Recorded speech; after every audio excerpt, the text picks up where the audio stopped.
السلام علیکم ناظرین، آپ کو انتہائی اہم خبر سے آگاہ کرتا چلوں کہ جو علامہ سعد حسین رضوی صاحب کا ایک بیان گیا کہ ہمارے جو ہمسائے ممالک ہیں،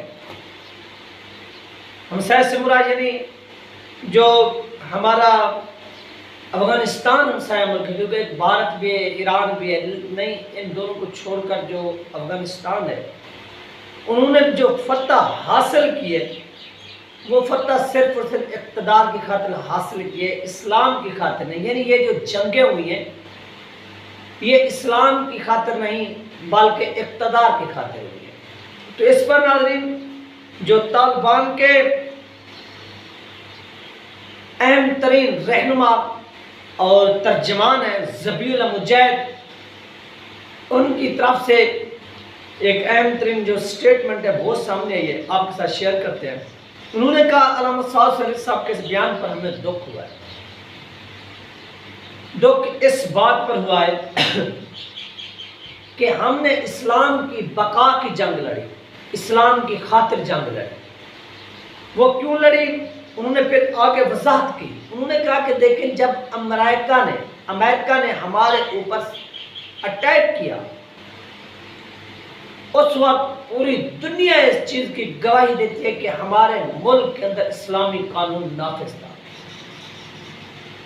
یہ بات انہوں نے کہا ہے کہ جو علامہ سعد حسین صاحب نے کہا ہے کہ ہم نے اقتدار کی خاطر 20 سال جنگ لڑی، اسلام کی خاطر نہیں لڑی، تو علامہ سعد حسین صاحب کو انہوں نے کہا کہ علامہ سعد حسین صاحب جان لیں کہ ہم نے یہ جو جنگ لڑی اسلام کی بقا کی خاطر جنگ لڑی، اور پوری دنیا اس چیز کی گواہی دے گی، شہادت دے گی کہ جب امریکہ نے ہمارے اوپر اٹیک کیا تو ہمارے ملک کے اندر اسلامی قانون نافذ تھا، جہاں پر اسلام کے مطابق چور کو سزا ملتی تھی، زانی کو سزا ملتی تھی، شرابی کو سزا ملتی تھی۔ دوسرا ناظرین انہوں نے کہا کہ علامہ سعد حسین صاحب نے کہا کہ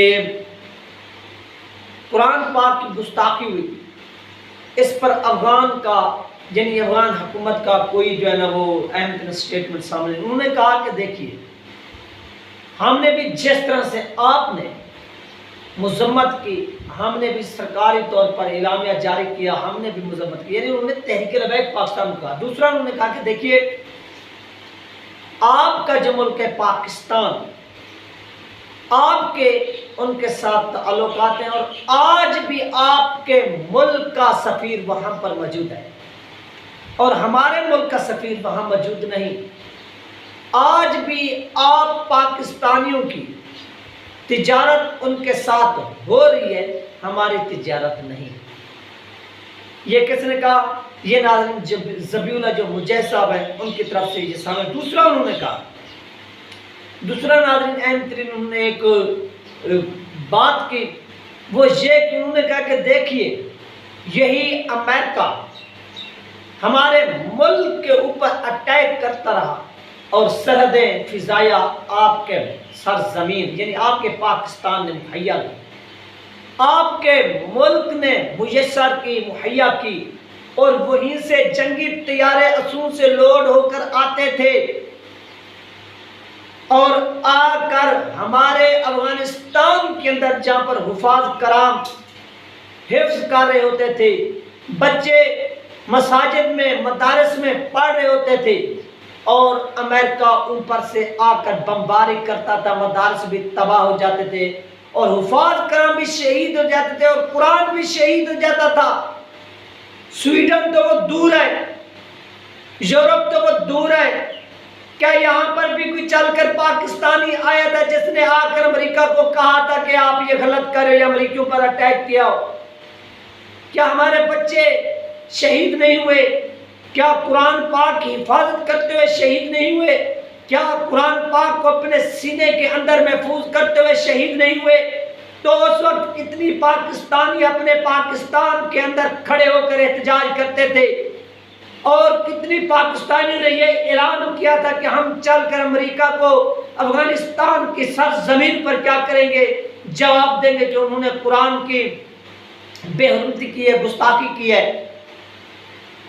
انہوں نے ہمیں اس چیز کا افسوس ہوا ہے، اور جو ہمارے شہدائیں جو شہید ہوئے ہیں، جنہوں نے 20 سال سے زائد جہاد کیا، ان کی شہادت اور ان کے جہاد کو، ان کی اس قربانی کو آپ یہ کہیں کہ اقتدار کی جنگ، تو یہ ہمیں چیز کسی بھی صورت قابل قبول نہیں۔ ہمیں اقتدار کا لالچ نہیں تھا، ہم نے حضور پاک صلی اللہ علیہ وآلہ وسلم کی ناموس کی جنگ لڑی، ہم نے قرآن کے تحفظ کی جنگ لڑی، ہم نے قرآن کے تحفظ کی جنگ میں اپنے حفاظ کرام شہید کروائے، امریکہ نے ہمارے مدارس شہید کیے، امریکہ نے افغانستان کے اندر ہزاروں قرآن پاک کو کیا کیا، جلایا، بمباری کی، شہید کیے۔ تو وہاں پر پاکستانی کہاں موجود تھے؟ پاکستانی رسپانس کیوں نہیں کرتے تھے؟ بلکہ یہی پاکستانی کیا کرتے تھے؟ امریکہ کو آشیرواد کرتے تھے، اپنی سرزمین دیتے تھے۔ کوئی ایک بھی وہاں پر مظاہرہ ہوا جب افغانستان کے اندر حفاظ کرام شہید ہوئے، قرآن بھی شہید ہوا؟ کیا وہاں پر اس وقت کیا ہو رہا تھا؟ یہ ناظرین ذبیح اللہ مجاہد کی طرف سے موقف سامنے آیا۔ دوسری طرف سے ذبیح اللہ مجاہد نے کہا کہ آج بھی اگر دیکھنا چاہتے ہیں ہمارے ملک کے اندر سزاؤں کا تعین کیا ہے، ہمارے ملک کے اندر آج بھی وہی سزاؤں کا تعین کیا جا رہا ہے جو سزائیں 1400 سال پہلے حضور پاک صلی اللہ علیہ وآلہ وسلم نے ریاست مدینہ کے اندر قائم کی۔ جس طرح سے اسلام کہتا تھا، حضور پاک صلی اللہ علیہ وسلم نے دنیا کو بتایا کہ اس جرم کی سزا یہ ہے، وہ چیز آج بھی افغانستان کے اندر قائم ہو چکی ہے، جبکہ پاکستان کو آزاد ہوئے 75 ایئر ہو گئے۔ کیا وہاں پر یہ کام ہو رہا ہے؟ کیا پھر انہوں نے یہ اہم بات انہوں نے کہا کہ ہمارے اوپر آپ نے انگلی اٹھائی، ہمیں اس چیز کا افسوس نہیں آپ انگلی اٹھائے، بلکہ ہم افسوس اس چیز کا ہے آپ نے جو بات کی کہ اقتدار کی خاطر آپ نے جنگ لڑی، اس سے ہمیں دکھ ہوا ہے، اس سے ہمیں تکلیف ہوئی ہے، کیونکہ ہمارے ہزاروں نہیں لاکھوں لوگ شہید ہوئے اسلام کی خاطر، اور آپ کا جو سربراہ مملکت ہے آپ اس کو کہیں کہ وہ کلمے تو 6 سنائے، وہ دین اسلام کا کچھ بیان تو اپنی ٹی ویوں پر کرے، ایسا نہیں ہے۔ لہٰذا ہم نے جدوجہد کی اسلام کی خاطر، اور ہاں اگر ہم وہاں امریکہ کو نہ ہراتے یا امریکہ جس طرح سے چلا گیا، ہم نے وہاں پر اسلامی قانون نافذ نہ کیے ہوتے، ہم نے اسلامی سزاؤں کو بحال نہ کیا ہوتا، تو پھر یہ ہماری جنگ ہوتی اقتدار کی خاطر، اسلام کی خاطر نہیں، بلکہ ہم نے جیسے ہی اقتدار سنبھالا، ہم نے اقتدار کے لیے نہیں اسلام کے لیے جنگ کی تھی، اور ہم نے اپنے شہداء کے ساتھ وعدہ کیا تھا، شہداء کے وارثوں کے ساتھ وعدہ کیا تھا، اور انہوں نے یہ کہا کہ ایسا افغانستان کے اندر کوئی گھر نہیں ہے کہ جس کا حصہ اس قربانی میں شامل نہ ہو۔ ہم نے سب کچھ کیا، اور اس کے بعد امریکہ یہاں سے بھاگا، اور آج بھی افغانستان کے اندر اسلامی جو قانون ہے وہ نافذ ہے،